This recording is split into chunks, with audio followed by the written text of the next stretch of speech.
last night after evaluating what we've done for the last 2 days, 昨天晚上我简单的评估了一下我们过去2天所学的。I felt like it would be helpful for me to give you a one-page cheat sheet. 我觉着我应该给大家准备一个简单的总结，这样可以帮助大家记忆。So you've got this whole manual. There's a lot of material. 你们拿到的整个这个大纲呢是很多的内容。I created a cheat sheet. 所以我在这里边做了一个 cheat sheet， 就是一个可以投机取巧的，这样用一张纸来代表。It hasn't been translated yet. 还没有被翻译过来。So hopefully by the end of this day we'll get you one. 希望今天的结束之前，我们能够把它翻译好发给大家。What this will help you to do is right before you start preparing for a sermon. 这个对你们有帮助的是，在你们在准备讲道之前， You just go through these steps. 你呢可以就是按照这些的步骤来走一下。I felt like that's what you needed. 我觉得这是大家所需要的。Or you don't know where to start. 要不然的话，大家不知道从哪里开始。Okay, so we'll get this to you. 我们要把这个准备好，会发给大家。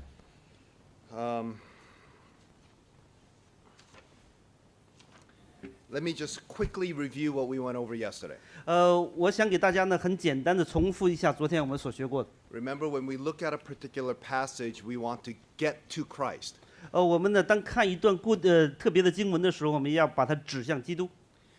And we said that there are 4 major gospel pieces. 我们跟大家讲是有一个4个不同的这个福音的部分。And the first one we said was theme resolution. 第一个方式呢是通过主题的结构。There are themes in the Old Testament that need to be resolved in Jesus. 在旧约里边呢不能够解决的这些的主题，在新约里边得到了答案。And then we talked about law reception. 然后我们谈到的是律法的完备。That only Jesus can obey the law perfectly. 只有耶稣基督呢是唯一能够成就律法的那位。And we talked about story completion. 我们又讲到了这个故事的完美的结束。That Jesus is the only one who completes the story. 只有耶稣呢是能够把整个的救赎历史的故事能够完满的结束。And then also symbol fulfillment. 最后的一个是讲到的是所有的这个符号和预表的指向。That only Jesus can fulfill. 只有呢耶稣基督是成为这些预表的最终的实体。And the symbol part will be one of the easiest for you to recognize. 这些呢预表呢可能是比较容易的。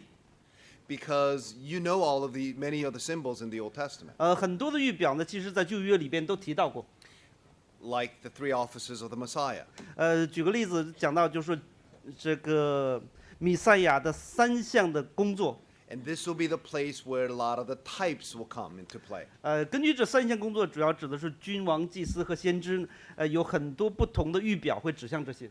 You see a priest and you see a perfect priest in Jesus. 所以呢，当我们谈到呢祭司的时候，我们就看到一个真正完美的祭司是耶稣基督。You see a prophet and you see a perfect prophet in Jesus. 所以当我们读到的先知的时候，我们都指向那位真正完美的先知是耶稣。You see a judge and you see a perfect judge in Jesus. 所以当我们看到士师的时候呢，真正的最完美的士师乃是指向耶稣。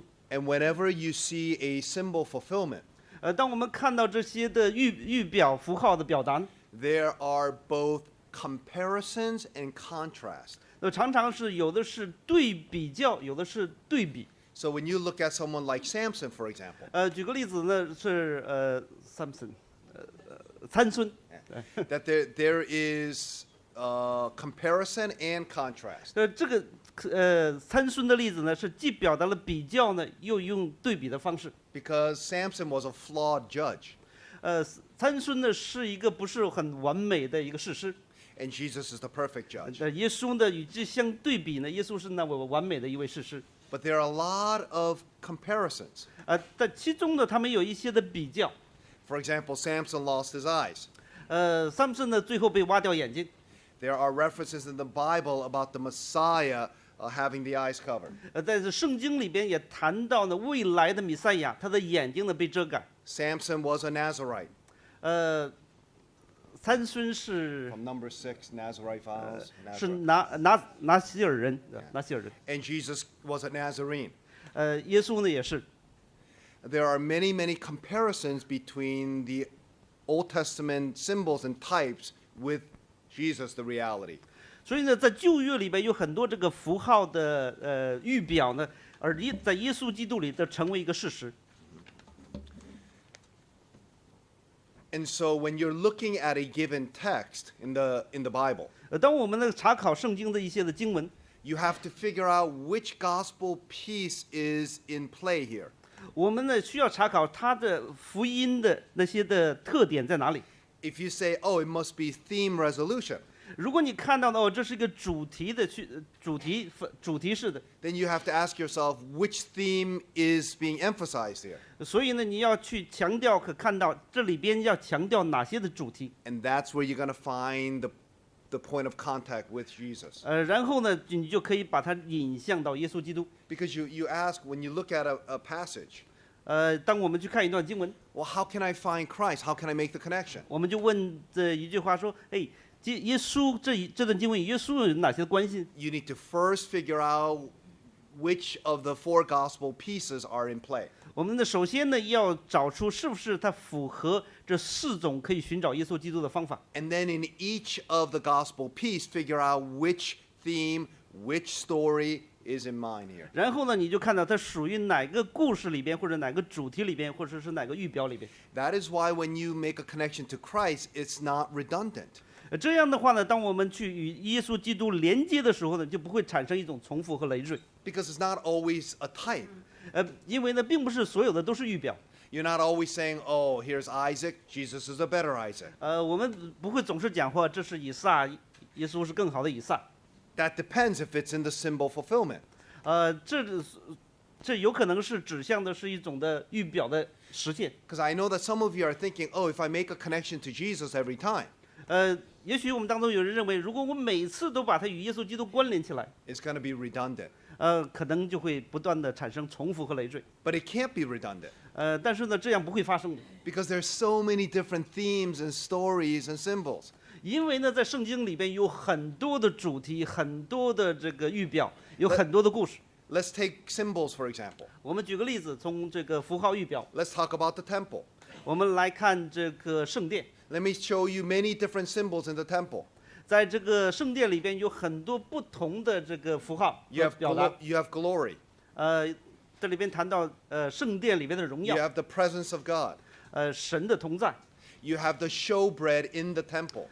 那里边的这个无效饼哈，陈设饼。 You have the sacrifice. 那里边有的献的祭物， You have blood. 血， You have cleansing.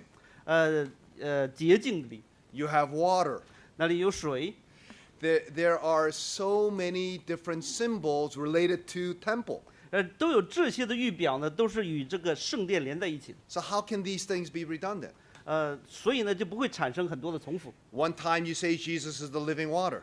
有的时候我们说耶稣呢是那活水， Another place you say Jesus is the bread of life. 有的这地方呢我们说耶稣就是那生命的粮， Another place you say Jesus is the tabernacle. 有的地方我们说耶稣呢就是那tabernacle， Like temple, tabernacle. 会幕。So I want you to know that every single time when you're making a connection to Christ, it's going to be very, very different. 这每一次呢，当我们呢与连接到耶稣的时候，你都可以采用不同的方法。I wanted to talk about one more text, and then we're going to talk about idolatry. 我们的下一步我们会讲一节的一段的经文。 And throughout the day, we're going to essentially do a lot of exercises. 今天呢，我们会做很多的练习。Enoch translated some of your presentation yesterday. 昨天的那个一乐呢，把你们的一些的做的练习翻译了一下。 That is very encouraging for me to hear. 我呢看了以后深受鼓励。David and Goliath is interpreted in this way in the United States most of the time. 大卫和歌利亚的故事常常的在美国会这样的被解释。 The point of the sermon is usually like this. 主要要点是这样。 That David is a small guy. 大卫呢是一个小孩子。 But Goliath is the big bad guy. 歌利亚是一位巨人。and the little guy can take on the big guy. 这个小孩子呢，那有的时候能把巨人打倒。Whatever difficult stuff that happens in your life. 不论在你生命当中有哪些的困难， But if you trust in God, 如果你相信上帝， we can bring down the giants. 我们就可以把巨人打倒。That sort of interpretation is ultimately about you. 所以这样的解释呢，主要是关切于你自己。I told you the Bible's ultimate purpose is always about God. 我们曾经讲过，圣经最终的都是在讲神自己。 The Bible characters are not the heroes. 我们看到圣经里边的那些的人物呢，并不是英雄人物， They're usually the problem. 他们呢常常是呢有问题的一些人。 God is the hero. 真正的英雄呢是神自己。 When you look at the book of Acts, 当我们看使徒行传呢， we usually say that's the Acts of the apostles. 我们常常说呢，这是使徒们的这做工的事工， Well, not really. 但是实际上并不是这样。 It's the acts of the Holy Spirit. 真正的是一个圣灵的行传。 So you need to know that God is always the hero, the protagonist in the story. 我们要知道呢，在整本的圣经里边，神是那位中心的主角。 So we're going to look at one other passage in the Bible 所以我们在看圣经的一段经文， to talk about a theme and idea. 我们来看这个圣经这段经文的主题， And then we're going to talk about idolatry. 然后我们来看这个idolatry 偶像， Idolatry, yeah. 我们会谈到偶像， And to explore what's going on in the human heart. 来看呢这人心的内在的内心。 Then I'm going to walk you through the cheat sheet. 然后呢，我们一起来看这章的这个简表。And then we're going to look at many different places. I'm going to give you exercises. 然后我给大家一些的练习。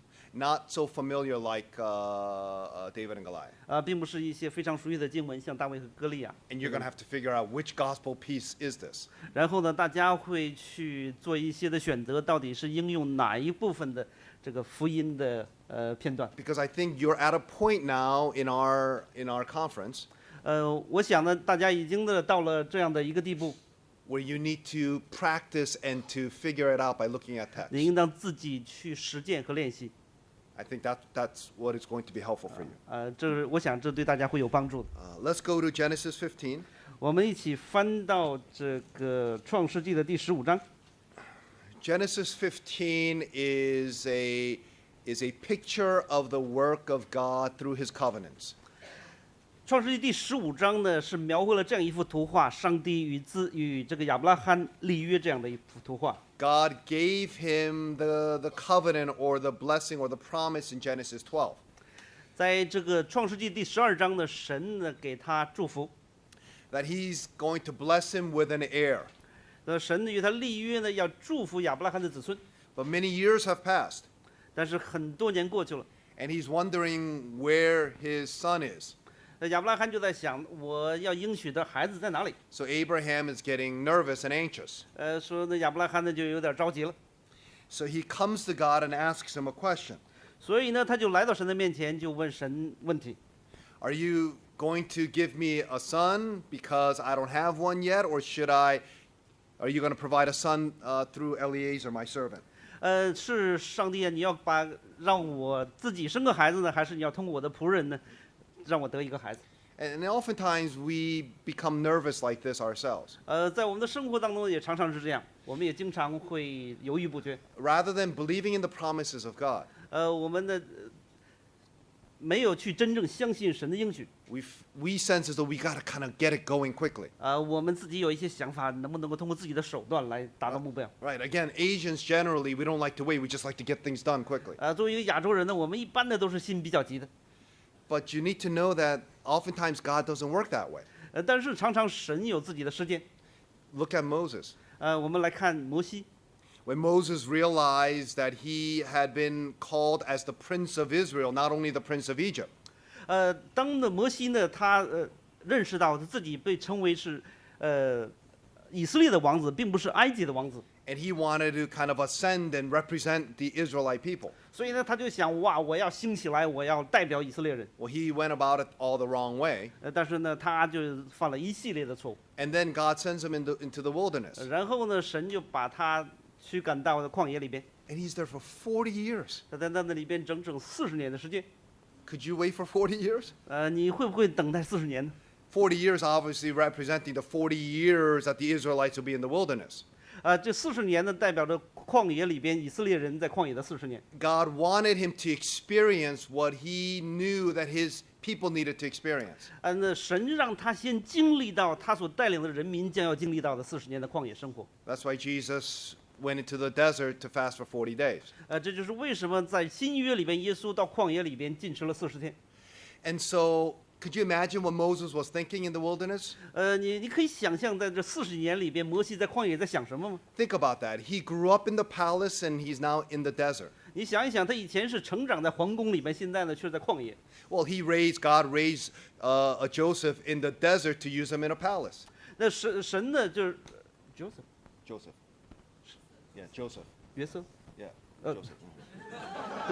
I mean, you talk about Moses or No, I know. I'm Joseph? going back and forth. Yeah, Joseph. Oh. So God used Joseph in the desert to use him in a palace.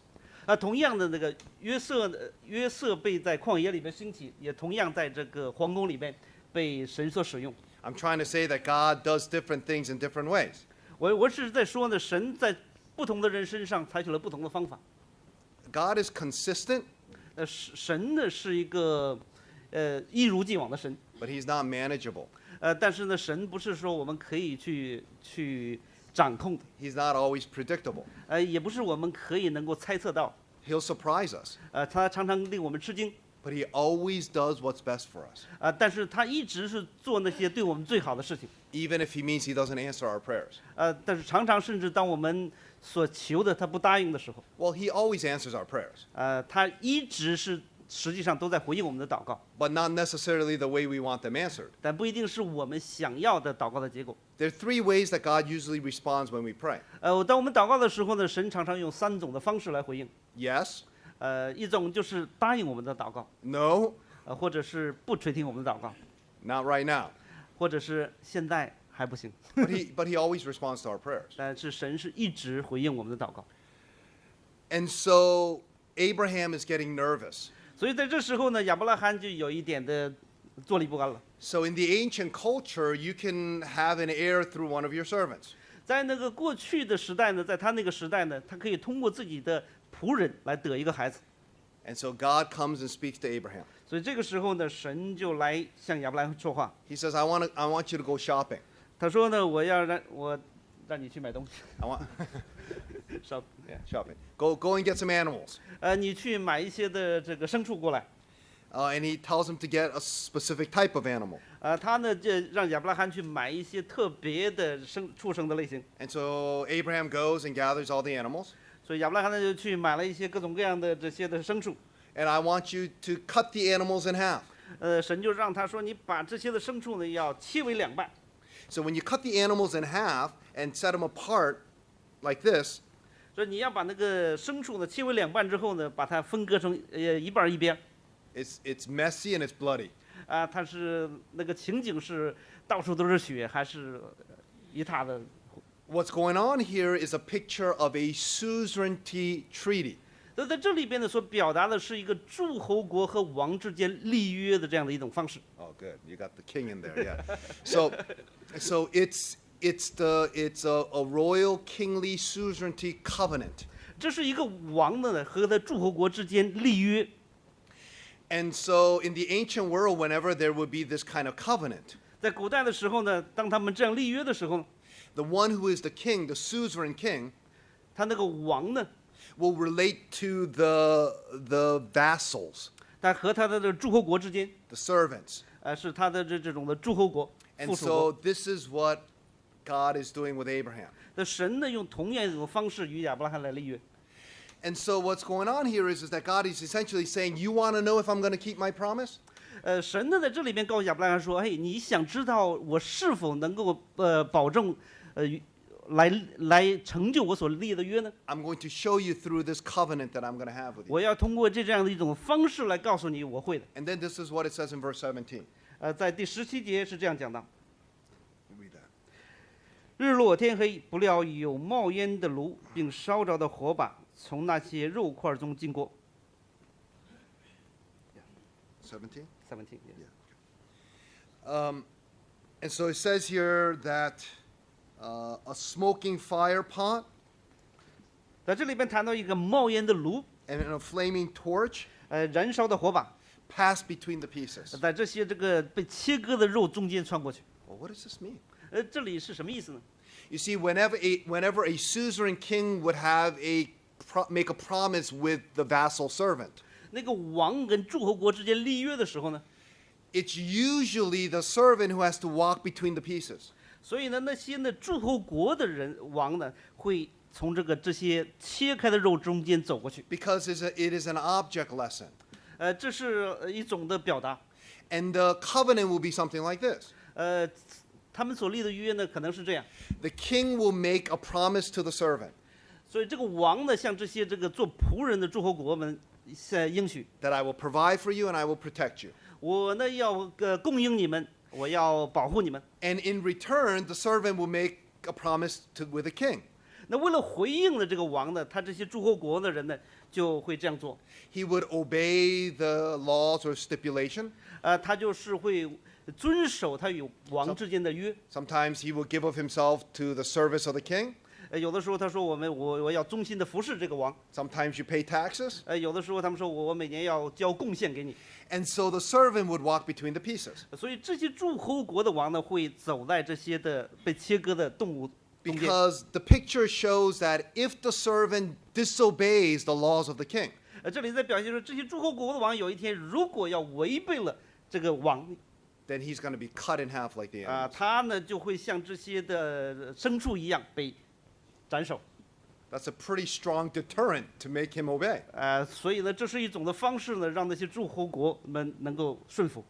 This was the suzerainty treaty in the ancient world. 这是在这个远古的近东的一种的方式， But this is different 但是这里边呢却有些不一样。 because Abraham doesn't walk between the pieces. 那应当是亚伯拉罕在这个中间走过去的。 A smoking fire pot 但这里边呢谈到的是一个冒烟的炉 and a flaming torch 和一个点着的火把 goes between the pieces. 这些却从这中间走过去。 This is a visible presence of God. 这是预表神的出现。 He is saying, Abraham, you want to know whether I'm going to keep my promise? 他对这个亚伯拉罕讲说：“你要想知道我是否是会遵照我给你的应许呢？ I'm going to make a covenant with you. 我现在给你立个约， But I know that you're a covenant breaker. 但是我知道亚伯拉罕你呢可能是个破坏约的人， You're not a covenant maker. 你不是那位立约的人。 So I know you're going to disobey me. 我知道你一定会什么违背我。 So if it were up to you, 如果呢这个约呢是取决于你， this covenant is going to be broken later today. 那这个约呢今天我可能就会被违背。 But the promises of the covenant 但是这个约的应许却是呢， are not dependent on your obedience, 不会在乎于你是否是个守约的人， but it's dependent on my commitment to you. 而是呢是在于我的命令。 So what God is essentially saying is that I'm going to go between the pieces. 也就是我要委身于我跟你所立的约。 And if the promises of the covenant are broken, 如果这个约呢一旦被破坏了， that is to provide you a son, 就是给你提供一个孩子的这样的一个约。 that you will have an heir that will be a blessing to all nations, 这个约呢就是你会有一个孩子成为一个众民的祝福。 then may I be cut in half. 那我如果没做到这一点的话，我就像这些动物一样被诅咒。 You see the commitment that God is making? 我们看到这里神所立的委身， But you see, God never asks of us anything that he himself is unwilling to do. 神呢从来不愿意说要求我们做任何事情他自己不愿意做的。 Let me say that again. 让我再说一遍， He never asks us to do something that he himself is unwilling to do. 神从来不让我们做一些的事情他自己不愿意去做的。 He tells you to sacrifice. 他让我们去奉献， He sacrifices. 他首先献上自己， He tells you to die to yourself. 他让我们要向自己舍己 He sends his son. 他就把自己的儿子赐给我们。 You might look at this and say, wow, this is a pretty amazing object lesson. 这是一个很好的一课。 Can God be cut in half? 怎么能把神呢切成两段呢？ Well, yes and no. 是的，也可能是不是。 Well, he's God, so he can never be cut in half. 他是神，不可能是把他给一切为二。You see how this theme or this story is developed in this passage? 我们看的这样的一个主题是怎么样被发展起来的？ And you need to bring resolution. 我们呢需要一个期待一个结果。 Where would you go? 我们去哪儿呢？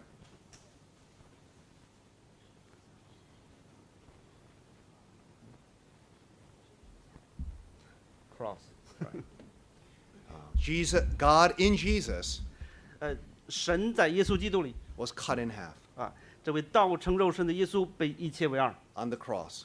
在十字架上， There was blood. 在十字架上耶稣流血， That's God's commitment to us 这是神的对我们的委身。 that He will always keep His promise. 的神是一直是要保守自己的应许。 How do you know that He's going to forgive you of your sins? 怎么能知道神一定是赦免我们呢？ Today and tomorrow. 今天、明天， Except for the fact that He died on the cross. 除了我们看到耶稣基督被钉十字架， That's God's commitment to 就 us. 是我们看到了神的委身。 If I were to rely on myself, I would have no hope. 如果我靠我自己来得救的话，我是一个没有盼望的人。 But God gives me hope. 但是神呢，却把这样的一个盼望赐给我们。 And when that happens in your heart, 当这些发生的时候呢， that gives you great assurance 他给我们一个很强的得救的确据， and security 并且给我们得救的保证， and a desire to love Him. 给我们一个爱他的愿望。I want us to go to, no, I think it's lesson 5, applying all the way down 我们来看第5个部分。 in the section here, moralism and gospel. 第5部分， Moralism and gospel virtue. Thomas Chalmers.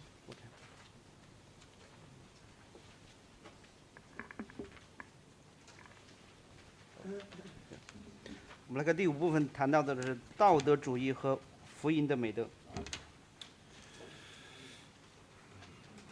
There was an English Puritan by the name of Thomas Chalmers.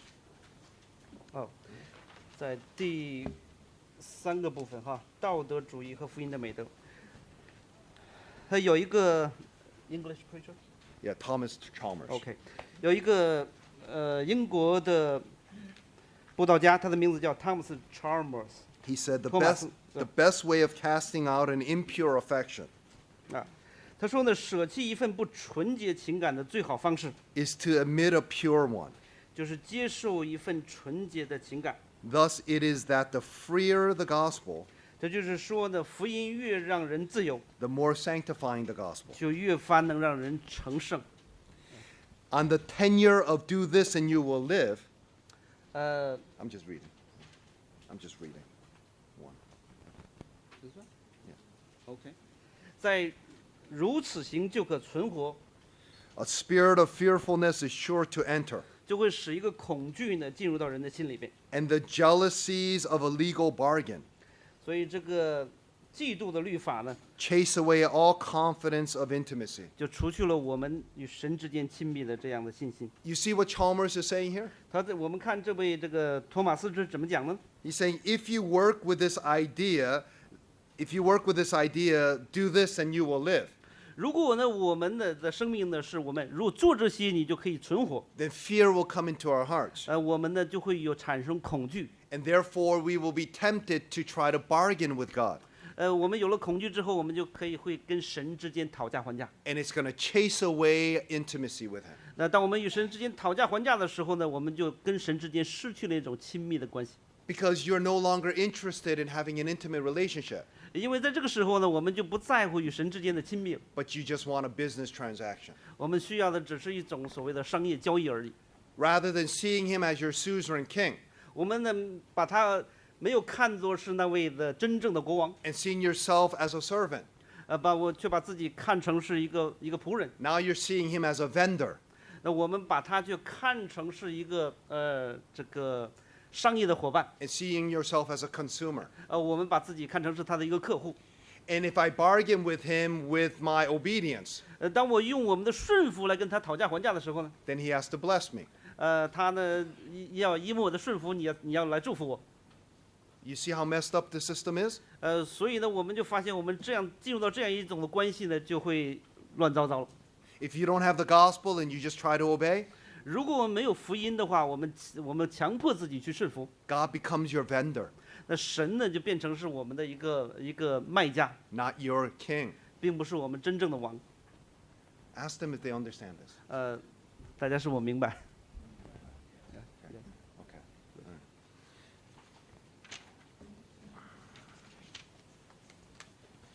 Okay. We're going to go to the preaching about the idols.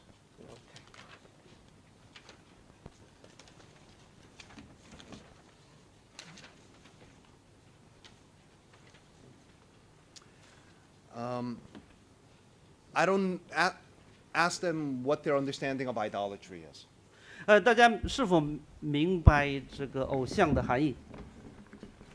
In many Eastern cultures and in Eastern religions, 在这个东方的宗教和东方的文化里边， and in the Old Testament, 还有在我们的旧约里边， and in the ancient world, 在这个古代的时候， you have these big statues and idols. 我们常常会看到很多的这些的人所建造的这些的偶像， You go down and you bow down to the idol, 所以人呢走到他面前就向他们鞠躬行礼。 and you bring food, 有的时候我们去把他带一些食品， and you pray, 供在他面前祷告。 and you bring them a good alcoholic beverage that they like. 我们有的时候带一些他喜欢的酒类， And this is our allegiance to our idol. 所以这是我们对这些的偶像的来表达忠诚。 But as modern people, 但是今天的人呢， our idolatry is more sophisticated. 我们今天的偶像呢变得更加的复杂。 Anything that rules your heart in a given moment is your idol. 在此时此刻呢，能够控制你内心的就是你的偶像。 Now that idol can be a good thing, 有的时候偶像呢可能是一些非常美好的， like a relationship, 比如说那个关系， like money, 金钱， like sex. 性， And these are all gifts from God. 这些呢都是神赐给我们的礼物。 But if it's a good thing 但是这些好的东西， becomes an ultimate thing 如果成为那个最终的追求的话， and takes the place of God 那些呢就取代了上帝， in your heart 在我们的心里边， and steals your affections, 他就把我们呢对神的爱呢给窃取了， that's your God. 所以那些呢就成了我们的神。 Even in your mind, you know that God is God. 在我们的这个头脑里面，我们可能还是正确的认为神就是神， At any given moment, when you act a certain way, 但是呢，我们就是在某一时刻呢，却表现了不同的这个举止， that's sinful and not in line with the truth of the gospel, 但是我们却没有这个跟我们所相信的福音的一起的话， because there's an idol operating in your heart. 这就发现呢，我们的心里边，当我们行为与福音不相合的时候，是因为有偶像在里边。 Colossians chapter 3. 在我们来看着哥罗西书的第3章，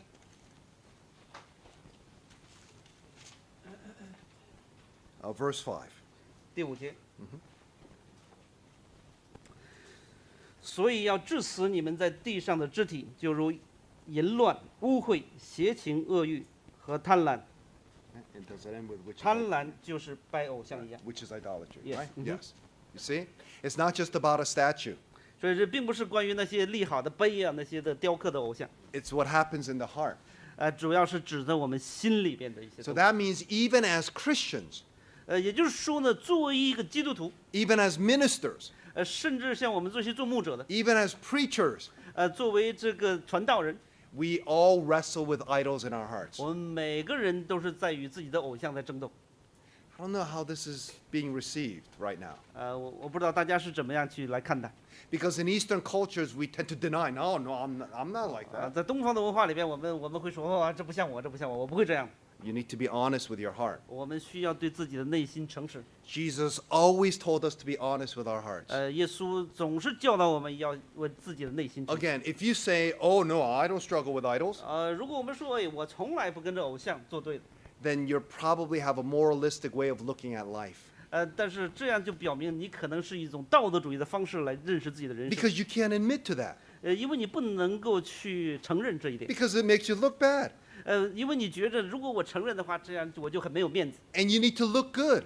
我们需要很有面子，对吧？in order to bargain with God 我们的要是有道德，才能与神去 because 讨价还价。 he's your vendor 因为他呢，我们把神当成是我们的这个老板。 and he will bless you if you're good.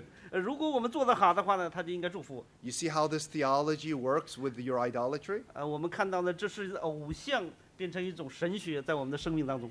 Jesus always rebuked religious people, 耶稣呢总是批评那些的宗教主义者， but he was able to reach even the most marginalized people.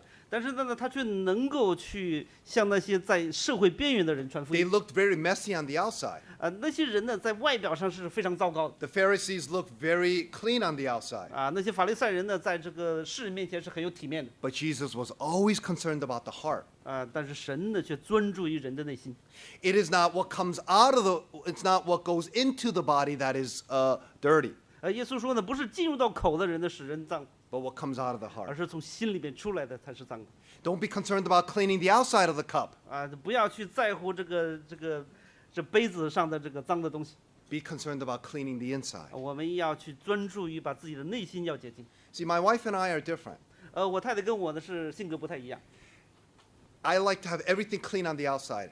我喜欢的什么东西都干干净净。 I'm a pretty neat person. 我是一个比较整洁的 So 人。 if you come to our home, everything is in order. 如果你到我家里边，你看到所有的一切都是整整齐齐的。 I like to have everything kind of in order, in an orderly way on my desk in my office. 我呢，甚至在我的办公室里，我喜欢所有的事情、所有的东西都摆得整整齐齐。 But you open up my drawers, 但你打开我的抽屉呢， oh, it's a big mess. 那里边是乱糟糟的。 You know, I have my sock drawer where I put the socks in. 我那有专门装袜子的那个， I just 这个 stuff the 抽 socks in there. 我就把所有的袜子随便的扔到里边。 My wife, I drive her crazy. 我呢常常使我的太太很发火，很恼 She 火。 likes to have them very neatly right next to one another in the right order. 我太太很喜欢所有的东西都非常的整齐的放在一起。 But when she gets out of the desk and she pulls back in her chair, 当她呢把这个抽屉打开的时候，把椅子挪开， she doesn't necessarily put the chair back in. 她呢并没有把这个椅子呢再推回去。 That drives me crazy 这个令我很生气。 because I'm always concerned about everything being neat on the outside, 因为我很在乎的外在要整齐。 although I might be rotting in the inside. 虽然里边呢可能是很不一样。 Jesus always speaks to the heart, 那个耶稣呢总是指向人心 and that's what idolatry is. 这就是偶像。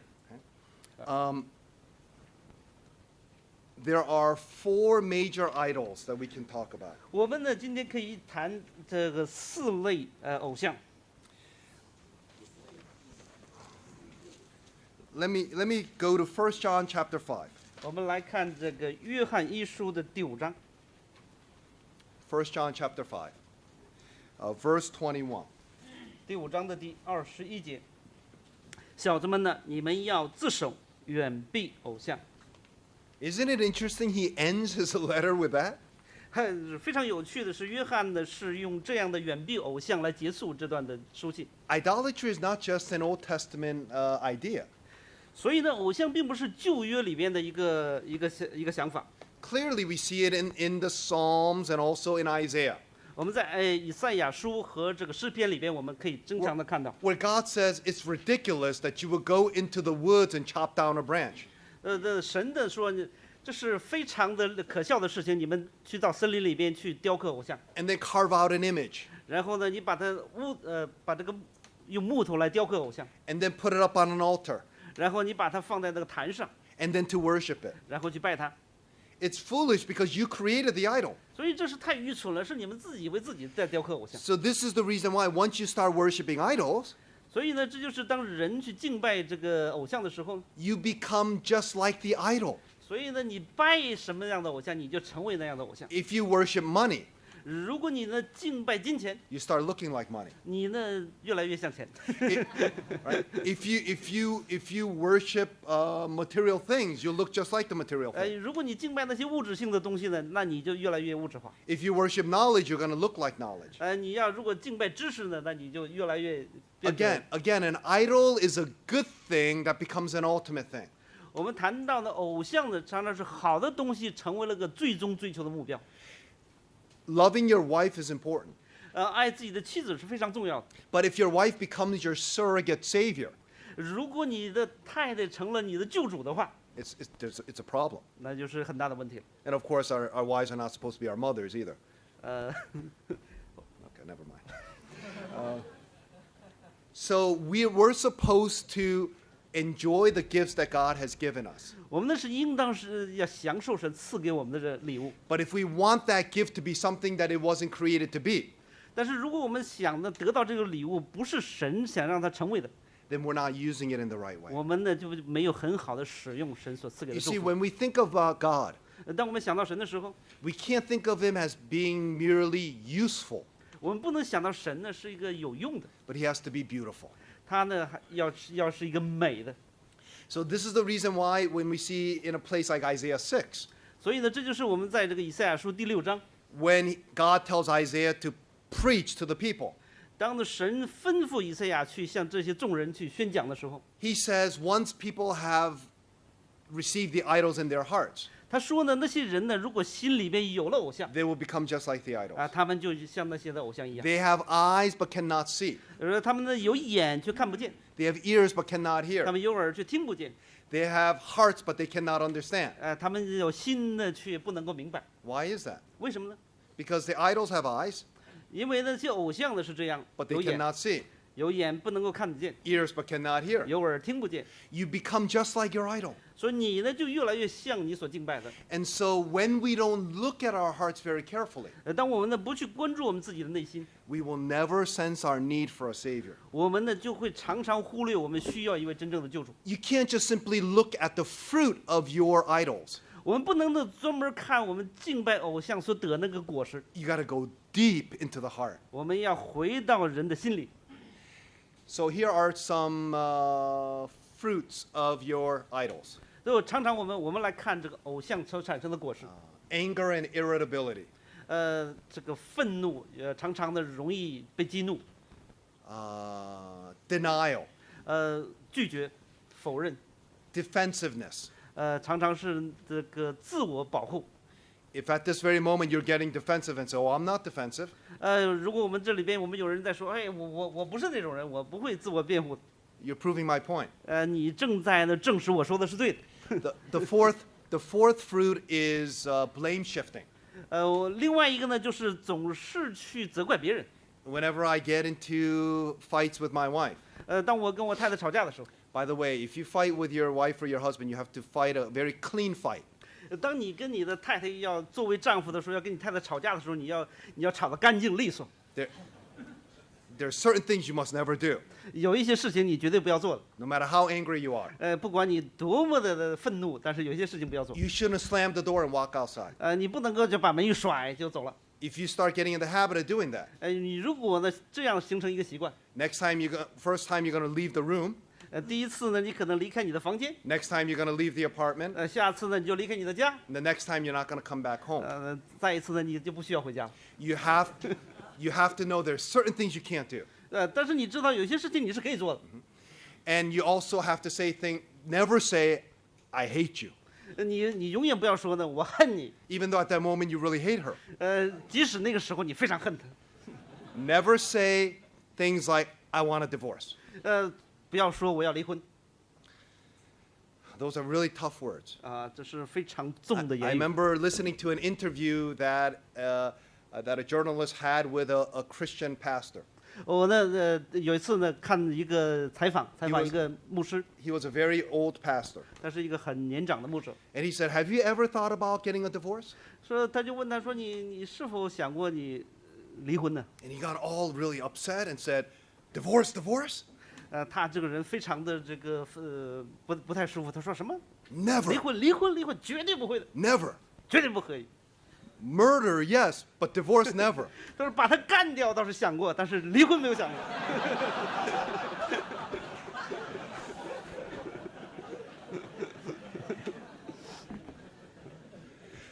Even when you fight, there are certain things that you should never say. 在我们吵架的时候呢，有些话是不能说的。 Because at that moment, you don't really mean it. You're just filled with sin.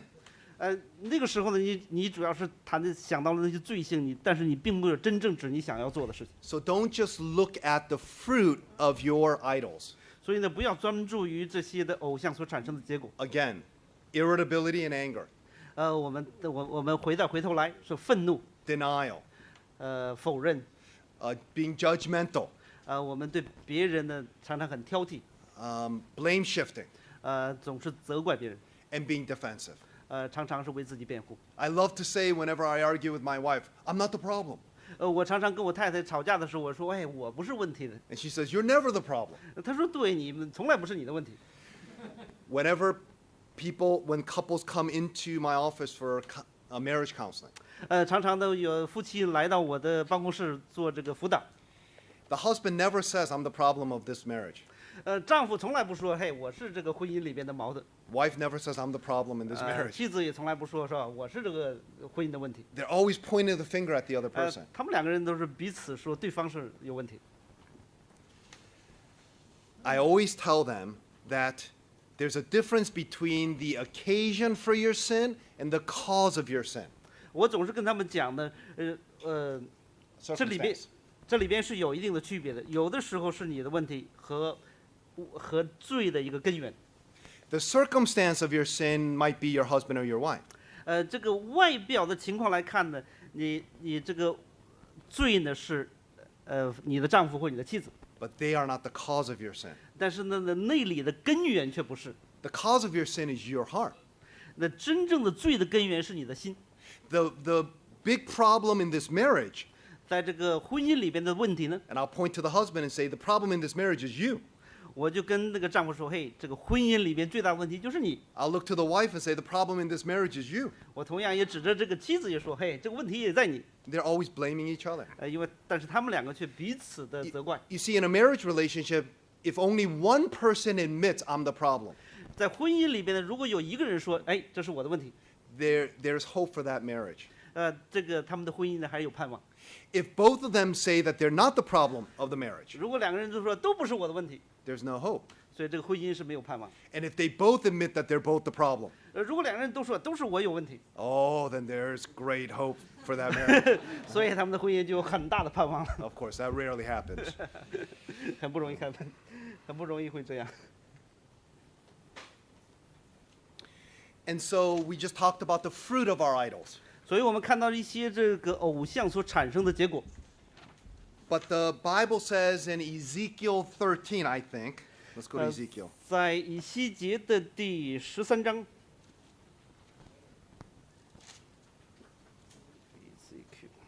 Ezekiel 14. Ezekiel 是以西结书的第14章 14:3. 第3节。人子啊，这些人已将他们的假神接到心里，把悬于罪的绊脚石放在面前，我岂能丝毫被他们求问吗？ Verse 4. 所以你要告诉他们，主耶和华如此说：以色列家的人中，凡将他的假神接到心里，把悬于罪的绊脚石放在面前，又救了先知来的，我耶和华在他所求的事上，必按他众多的假神回答他。 Verse 5. 第5节，好在以色列家的心事上捉住他们，因为他们都借着假神与我生疏。I'm sorry, verse 6 and 7. OK， 所以你要告诉以色列的家说：主耶和华如此说：回头吧，离开你们的偶像，转脸莫从你们一切可憎的事，因为以色列家的人或在以色列中寄居的外人，凡与我隔绝，将他的假神接到心里，把悬于罪的绊脚石放在面前，又救了先知来要为自己的事求问我的，我耶和华必亲自回答他。 You see, even in the Old Testament, when it talks about idols, 在旧约里谈到偶像的时候呢， it always roots it in the heart. 一直都是指向着这个偶像是在心里边。 It talks about the idols of the heart. 这里边谈到是内心的偶像， And that is what we need to root out. 所以呢，我们要把它从内心里边清除。 And the only way you can root that out 这唯一能够清除偶像的方式 is，to push it out with a greater affection. 我们就要把一个更大的爱。 So if you have certain idols in your heart, you need to have a greater attraction for something else. 我们要想除去内心的偶像，我们要有一个追求更大的爱的 So 替代进 so 来。 that it will push it out.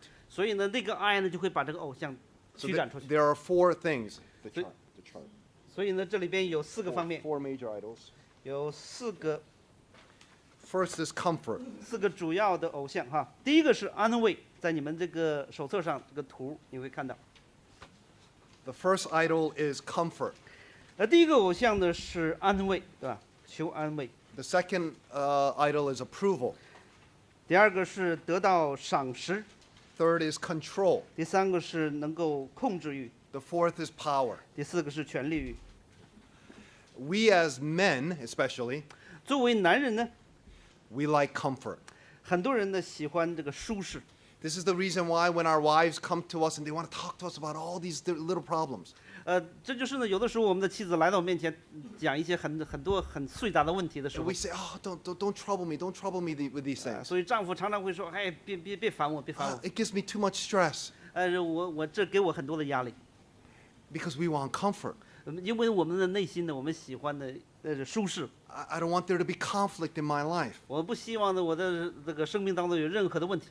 Well, it's too late for all of you 但是太晚了，对你们大家。 because you're in the ministry, 你已经是在服侍当中了。 and the ministry is not comfortable.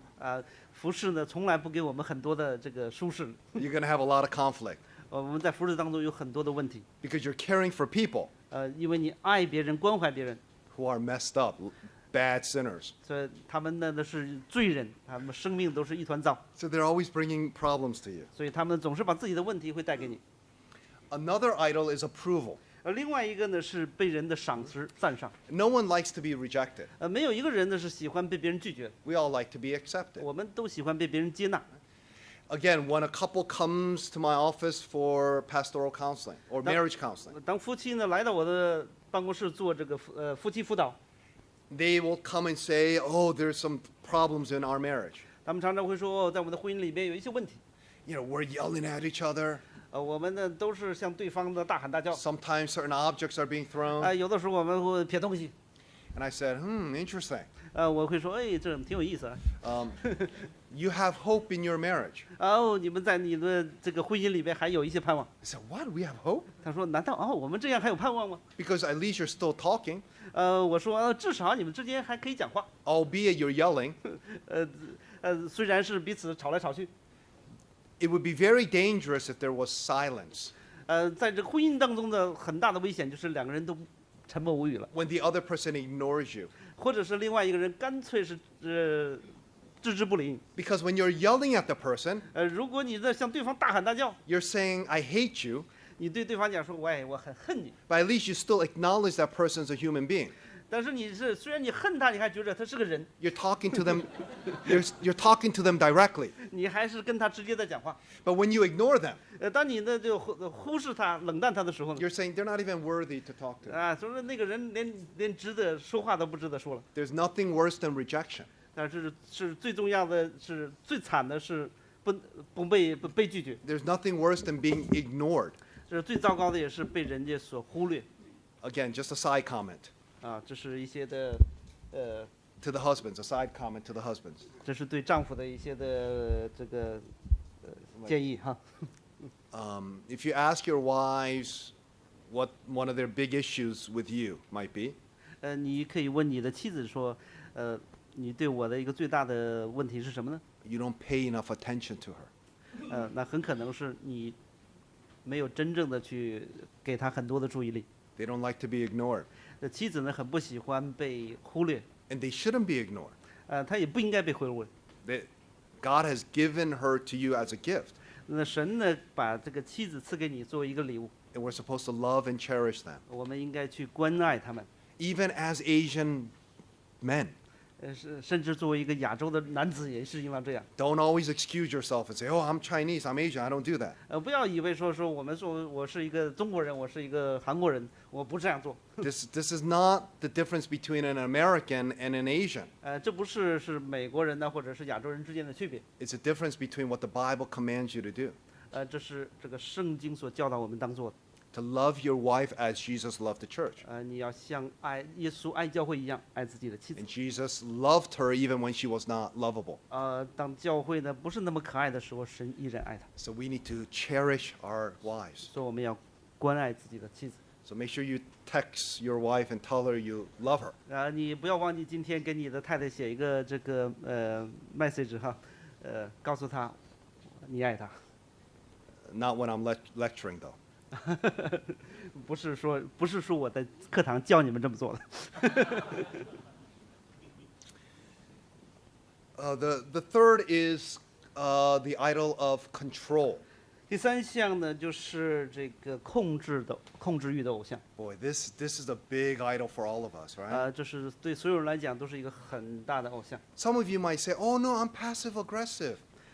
很多人说我不是那么激进的一个人啊。Yeah, I'm not like intentionally, aggressively trying to control people. 我从来不是那么强迫的去控制别人。Oh, but you can be very passive and control people. 但是你可以消极的去来这个影响别人。We want people to live their lives the way we want them to live their lives. 我们常常希望别人的像我们所想象那样去活。I thought that was God's job. 我想这是神的工作。That's God's responsibility, 这是上帝的责任， not ours. 不是我们的责任。This is the reason why sometimes you suffocate your children. 这有的时候我们是让我们的孩子是这个应接不暇， Because you want them to be exactly what you want them to be. 因为我们希望我们的孩子成为我们想成为的人。You're not patient. 我们没有足够的耐心， You're not forgiving. 你不能够赦免他们。And you don't affirm them when they don't do as well in school. 当他们在学校里面表现不好的时候，你并没鼓励他们。It's the same thing in the United States. 这同样在美国也经常发生。Asians in the United States. 那些在美国的亚洲人， If our children get a B plus, I don't know if they know. Do they have A, B, C, D? 也 B plus. 如果我们的孩子呢得了80分左右， We don't say, hey, you did well. Hey, work harder to do a little better next time. 我们并没有去夸奖他们说，哎，你已经不错了，下次再努力。We say, why didn't you get an A? 我们就会问他，嘿，你怎么没有打90分以上呢？ They'll come back and they'll be like, oh, I got a 95 on this test. 下一次呢，他说，哇，我得了95分。 Why didn't you get 100? 我们就说，嘿，你怎么没打100分呢？ Did you do better than your friends? 你是不是比你所有的朋友都表现得好？ Hey, did you do better than that my friend's daughter? 你是不是比我那个朋友的女儿考试要考得好？ We try to control our children. 说我们想强烈的控制我们的孩子， And we suffocate them. 我们使他们真是喘不过气来。 And sometimes we try to control our spouses too. 有的时候我们控制我们的配偶。You know when you become very anxious about something, 有的时候你特别的心里边想得到些什么， you get really, really worried 你就比较的焦躁。 because you can't control what's happening around you. 因为呢，你发现你不能够控制你身边的这些的环境。 You realize that you're not good as you thought you were 你想到啊，我并不是像我想象的那么好。 in controlling your circumstances. 我也控制不了周围的环境。 So what do? 那你该怎么办呢？ You feel like controlling something, 那你总是觉得我要控制点什么， but you can't control the circumstances and the people around you. 但是你控制不了别人， Then you start controlling your wife. 然后你就回过来对你的配偶， You start controlling your children. 你就开始去控制他们， Or you start vacuuming, you start cleaning the house. 或者你在家里面就开始用吸尘器到处清洁卫生。At least you can control the cleanness of your house. 至少你说我可以把我的房间弄得干净一点。 Oh, that's what I do. 这是我做。 The fourth idol is power. 第四个偶像呢是权力。 I'll be honest with you, one of the biggest idols in the Korean church is power. 我呢诚实对大家讲，在韩国教会里最大的问题就是权力欲。 You see a lot of corruption right now with high-profile megachurch pastors. 我们看到呢，现在有很大的一些的教会的牧者有很多的丑闻。 Some of them are involved in sexual immorality, 有的呢有婚外情， money, tax evasion. 有的是呢就是偷税漏税。 It all comes down ultimately to the issue of power. 所有这一切最终指向的都是权力欲。 Power corrupts, 这个权力呢是产生腐败。 and absolute power corrupts absolutely. 他说是绝对的权力产生绝对的腐败。 Don't always hope for success, 不要呢特别渴望成功。 because it can take a hold of your heart. 如果呢你渴望成功的时候，这种成功的欲望可能会抓住你的心， And you will not remain humble. 所以呢，你就慢慢的变得不是那么谦卑， and you will become very proud. 所以呢，你有可能成为一个很骄傲的人。 The Korean church is very different than it was 100 years ago. 今天呢的韩国的教会跟100年前的韩国教会有很大的不同。 They were martyred. 在过去呢，他们都是很多的这个Martyred, like killed. 他们过去都是一些殉道，有很多的殉道士。 They were rejected. 他们呢是被拒绝的。 They've always been a small country, 他们的很多都是在很小的这个郊区， living under the shadow of the two big empires, China and Japan. 都是韩国呢都是在这个2个大国中间，一个是中国，一个是日本。 And China and Japan always invaded Korea. 他说中国呢和日本呢常常去占领这个韩国， So we have an inferiority complex. 所以说他们韩国人总是觉得我们比较的这个低下一点。 But Korea is a powerhouse economically. 但是呢，今天的这个韩国是一个经济的重心， Largest churches in the world. 他们有世界上最大的教会。 There is a mega church in Korea's annual budget is $500 million. 他说最大的教会一年的教会的预算大概有5亿多美元。 Power corrupts. 他说这个权力产生腐败。 I'm not suggesting that God can't bless you by making your ministry big and giving you a lot of money to use. 我不是说呢，神不能祝福你，给你很多的金钱可以使用， But there are always dangers. 但是总是有一些的危险。 Now, you're not going to be able to relate to that necessarily, 你并不这些可能跟你没有什么特别大的关系， but you struggle with trying to assert your power and your will on someone. 但是呢，你总是强调你的自己的意志和愿望。 So, you know when power is your idol, 当这个权力成为你的这个偶像的时候呢， the greatest nightmare 这最大的这个噩梦啊， is humiliation. 就是感到被羞辱。 If control is your idol, 如果呢控制欲是你的偶像， then the greatest nightmare 那最糟糕的是呢， is uncertainty about the future. 就是你对前途没有确定。 If approval is your idol, 如果呢是被人接纳是你的偶像， then your greatest nightmare is rejection. 那你的噩梦呢就是被人拒绝。 If comfort is your idol, 如果呢舒适是你的偶像， then the greatest nightmare is stress. 那最大的噩梦呢就是你常常有一些焦虑。 You know, when you're doing ministry and the Yeah. ministry is not easy, 我们知道呢，在服侍呢是很不容易的。 then you're going to experience these 4 things.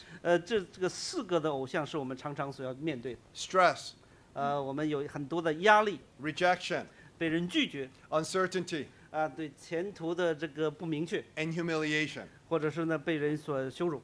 And if the gospel has not uprooted these 4 idols, 所以如果这个福音呢没有把这些的偶像清除， you're going to be stressed, 我们呢常常就会这个受到很大的压力， insecure, 常常感到自己呢没有安全感， angry, 我们就常常有一种愤怒， judgmental, 对别人的论断， abrasive, 或者是呢贬低别人， minister,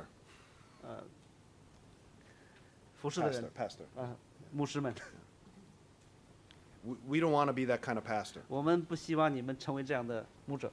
You see why the gospel needs to come and uproot the idols? 这就是为什么福音呢要把这些的偶像要清除掉。 All right. I'm going to give you an exercise. 我们给大家一些的练习。